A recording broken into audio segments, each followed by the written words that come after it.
All right, write settings. This basically will allow you to do a couple of different default actions for writing blog posts, as well as some advanced blog posting actions. First of all, we're going to cover the size of the post box. So whenever you're posting a new post or page, and you either have a lot of content that you want to do without toggling to the full screen, you want to be able to just adjust the size of the post box there. Formatting, if you want to convert emoticons to actual images instead of just the emoticons themselves, you can do that here. And a little checkbox here that says WordPress should correct invalidly nested XHTML automatically.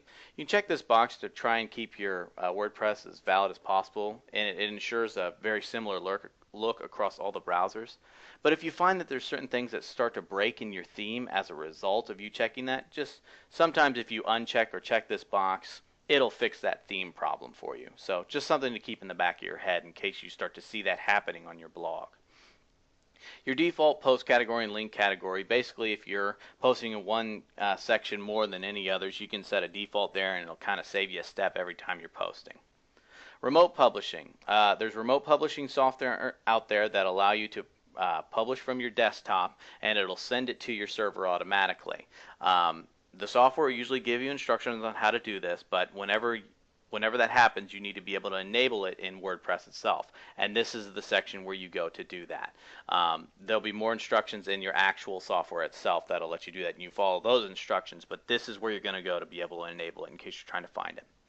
A handy little feature that not many people use, but it's very, very powerful, is the post via email.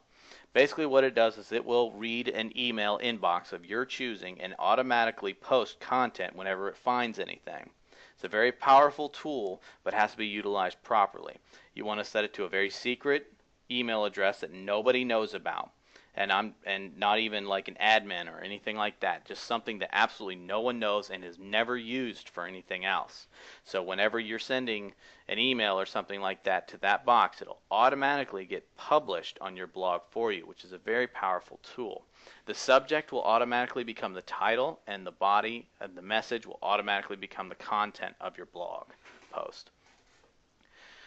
And that is posting via email. Update services. This is your pinging services. Things like Ping-O-Matic and Ping-Goat and all those different things that will notify search engines and linking services and site updating services. All those can be notified every time that you do a post if you put the update service link in here. It's a very useful tool to let the search engines know whenever you've added new content. And that's it for writing.